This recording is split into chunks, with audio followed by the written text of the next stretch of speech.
Okay, so my horse is good in the bridle. I've rode him in a spade quite a bit. He's pretty. I wouldn't say he's quite straight up in the bridle, but he's darn good in the bridle. And so normally I'll ride him in either the 2-rein or straight up in the bridle. And like you can use any kind of, shank bit, spade bit, half breed, whatever you want.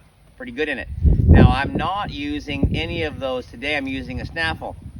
And so a lot of people will ask me, I don't like using a bridle or a spade in my horse's mouth when I'm starting colts, because that yahoo over there will run into your horses once in a while. They'll bump into the horse's reins, they'll bump into his face, and that bridle's a pretty sensitive, that spade bit or that shank bit's pretty sensitive for them.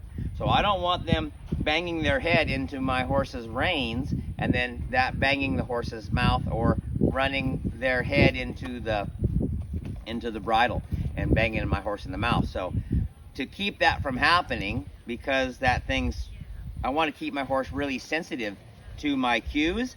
If I have those reins banging around, or my horse banging around on them, my other horse, then that's going to mess him up. It's going to teach him not to either ignore those cues, or it's going to it can even kind of bump him in the mouth a little bit. So I don't want that to happen. So I use either a hackamore or a snaffle bit when I'm starting colts, because I don't want that inexperienced young colt to get worried and go banging into my horse's mouth and hurt him. So that's what I do. That's why I use a snaffle when I'm starting colts. So anyway, just a little tip for you.